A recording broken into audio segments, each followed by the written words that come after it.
राधे राधे प्रणाम। मैं पूनम अपने YouTube चैनल पूनम सरिता संगीत में आप सबका तहे दिल से स्वागत करती हूँ और आप सबके लिए ईश्वर से प्रार्थना करती हूँ आप सभी लोग स्वस्थ रहिए, मस्त रहिए और अपने जीवन में आप सभी लोग खूब तरक्की करिए।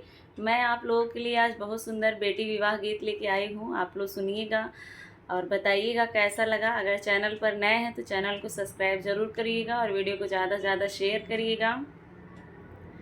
नदिया किनारे डोली राखू रे कहरवा, रे मम्मी मिलन हम जाब रे ललनवा, अरे मम्मी मिलन हम जाब रे ललनवा। नदिया किनारे डोली राखू रे कहरवा, रे मम्मी मिलन हम जाब रे ललनवा, रे मम्मी मिलन हम जाब रे ललनवा। मम्मी के रोले से भिगेला चरवा, रे पापा के कठिन कर जा रे ललनवा, रे पापा के कठिन कर जा रे ललनवा। नदिया किनारे डोली राखू रे कहरवा, रे चाची मिलन हम जाब रे ललनवा, रे चाची मिलन हम जाब रे ललनवा।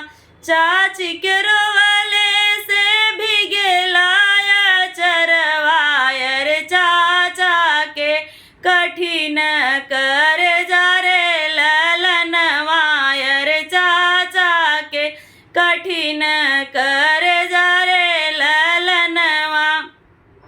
नदिया किनारे डोली राखू रे कहरवा, रे भाभी मिलन हम जाब रे ललनवा, रे भाभी मिलन हम जाब रे ललनवा।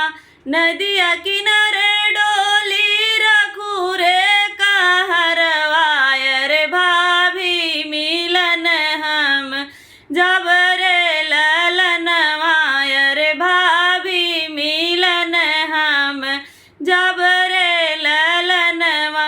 भाभी के रोले से भिगेला चुनरिया, रे भैया के कठिन कर जा रे ललनवा, रे भैया के कठिन कर जा रे ललनवा, रे भैया के कठिन कर जा